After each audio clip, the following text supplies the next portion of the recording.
मैंने अभी पूरी रिपोर्ट देखी है जियो न्यूज़ के ऊपर सना यूसुफ के हवाले से, जिसमें रिपोर्टर ने टाइम लाइन के साथ पूरी कहानी सुनाई है। और मैं इस नतीजे पे पहुंचा हूं कि पूरा पूरा कसूर इस लड़की के वालिदैन का, इसके पेरेंट्स टू ब्लेम है। मुझे आप बुरा भला कहें इसके ऊपर बेशक, लेकिन मैं आपके सामने कुछ चीज़ें रखता हूं। पहली चीज़, इस बच्ची ने 14 साल की एज से ब्लॉगिंग शुरू की है। इसके ऊपर आप एतराज़ कर सकते हैं और कर भी रहे हैं लोग कि क्या फ़र्क पड़ता है, बच्चे करते हैं। भाई फ़र्क पड़ता है। यंग एज में आप बच्चों को अनकंट्रोल्ड, मैं बार बार कह रहा हूँ, सोशल मीडिया पे नहीं छोड़ सकते। पहली बात यह है। दूसरी बात क्या है कि ये बच्ची उस लड़के के साथ, उस डेस्परेट साइकोपाथ के साथ इन कांटेक्ट थी। क्यों थी? कंसेंट आप कहते हैं जी, कंसेंट समझनी चाहिए। ओ भाई, वो कोई नॉर्मल इंसान है जो कंसेंट समझेगा? क्यों उससे साथ रब्ता कर रही थी? मतलब अगर वो कोई बात करता था, एफआईआर कटा सकती थी, पेरेंट्स को बता सकते हैं, किसी दोस्त को बता सकते हैं। आप ये बात अपने तक नहीं रखते कि मुझे कोई बुली कर रहा है, साइबर बुली कर रहा है, एक्सप्लॉइट करने की कोशिश कर रहा है, या मुझे तंग कर रहा है, मुझे फोर्स कर रहा है। वो शख्स पहले 2 दफ़ा इस्लामाबाद आया इस बच्ची से मिलने, और उसके बाद फिर वो वापस गया। दिस टाइम अराउंड वो फॉर्च्यूनर लेके आया है। क्या बात हुई है इनके दरमियान? क्या कोई मीटिंग तय हुई थी इनकी? मुझे नहीं पता, लेकिन लगता बज़ाहिर, अलेजेडली मैं कहता हूं कि ऐसा कि कोई मीटिंग बेशक खौफ में हुई हो, बेशक बच्ची ने डर के कहा हो कि किसी तरीके से इसको मैं टालूं, लेकिन ये नौबत क्यों आई? यहां तक क्यों बात पहुंची? उस एक ईवल मेंटालिटी के आदमी के साथ इतनी आगे बात क्यों गई? पेरेंट्स को क्यों पता नहीं था? और by the way, I am really sorry to say, मैं I am not victim blaming at all.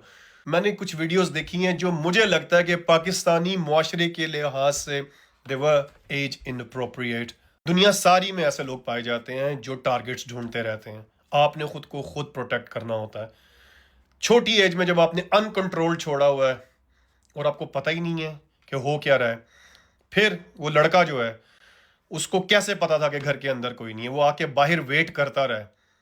यार क्यों कोई वेट करेगा? अगर वो बच्ची उसके साथ मैसेजेस कर रही थी, टेक्स्ट कर रही थी, क्यों कर रही थी? क्वेश्चन पूछे ना आप। तो बिल्कुल ही कंसेंट कंसेंट पे लगे हुए सारे, कंसेंट नहीं ओ भाई, कंसेंट की बात नहीं है, क्यों मैसेज कर रही थी? मुझे दुख है इस बात का। वो बच्ची डिजर्व नहीं करती थी इतना जल्दी इस दुनिया को छोड़ के जाना। बच्चे मासूम होते हैं, पेरेंट्स का कसूर है, ये बात समझिए आप। ज्यादा पकड़ लें फिर जाके ऐसे लोगों को जो कह रहे हैं जी, और उनको क्यों नहीं सिखा रहे? मर्दों को सिखाएं, सिखाएं फिर जाके, छड़ी लेके खड़े हो जाए, सिखा लें, सुबह तक सारे ठीक हो जाएंगे, सारे ना मुअद्दब होके खड़े हो जाएंगे लड़कियों के आगे। ऐसे होती है बात। आपने प्रोटेक्ट करना है ना। पिछली वीडियो में मैंने कहा कि प्रेडिटर से प्रे को प्रोटेक्ट करना होता है, जाके प्रेडिटर को नहीं समझाना होता कि भाई तू ठीक हो जा, उसको ना कुछ कहना। ये आप करेंगे, करते रहे फिर। ये एक आइडियल वर्ल्ड आपको चाहिए बड़ा। पूरी दुनिया में ये चीजें होती हैं, पूरी दुनिया में एग्जिस्ट करती हैं। दुनिया के किसी कोने में आइडियल वर्ल्ड नहीं होता।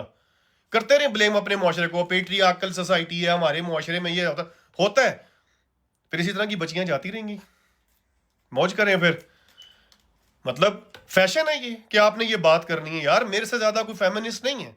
मैं बहुत ज्यादा बात करता हूं वुमेन राइट्स के ऊपर। ज्यादतियां होती हैं, मैं सबसे आगे खड़ा होता हूं। लेकिन आप इस तरह की फजूल बातें लगे हुए हैं यार। वो बच्चे, आपको ख्याल ही नहीं आ रहा कि यार मेजर्स क्या लेने हैं।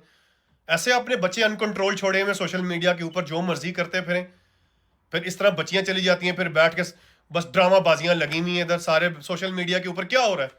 आई am not saying for everyone, of course मैं जानता हूं पर्सनली भी कई लोग बड़े सेंसिटिव हैं ऐसे मामलात के लिए, लेकिन ज्यादातर ये ड्रामा ही हो रहा है, इमोटिव लैंग्वेज यूज कर करके कि जी वो मर्द हमारे ऐसे तो मर्द ऐसे। कर ले फिर मर्दों को ठीक, सारी रात बैठे और सुबह उठे, कल सारे मर्द को ना लाइन हाजिर करें सबको कि इंसान दे पुत्र पर कन फड़ाओ, सारे फड़ाओ 12 करोड़ मर्दा कन। फिर बच्चे, यार इतनी प्यारी बच्ची दुनिया से चली गई है, कसूर पेरेंट्स का, मान ले इस बात को। और उस बच्ची को इजाजत नहीं होनी चाहिए थी, सिंपल एज। यार मुझे आप रिजिड कहें, जो मर्जी कहें, नहीं इजाजत होनी चाहिए थी। अगर इजाजत थी, साथ बैठ के मेक श्योर करते क्या कंटेंट डाल रही है बच्ची, क्या कंटेंट डाल रही है, और किससे इन टच है, कौन उससे रब्ता कर रहा है, क्या जवाब दे रही है उसको, क्यों दे रही है। ऐसा नहीं होता 16 साल की उम्र में पेड कंटेंट कर रही है, क्या ये 30-25, 30-40, 50 हजार रुपए क्या है? इन पैसों के लिए आपने बच्चों को छोड़ा हुआ है यार, इतना खुला कि चलो यार she is earning. Come on, पढ़ाई पे तवज्जो देनी थी उस बच्ची के कि वो पढ़ लिख जाती। एंड डोंट टेल मी बहुत पढ़े लिखे थे तो फलां टीम थे, कहानियां ना करें, गलती है माँ बाप की, सिंपल एज। आगे मेरा दिमाग खराब हो रहा है, फिर बात होगी, अपना ख्याल रखिएगा, खुदा हाफिज।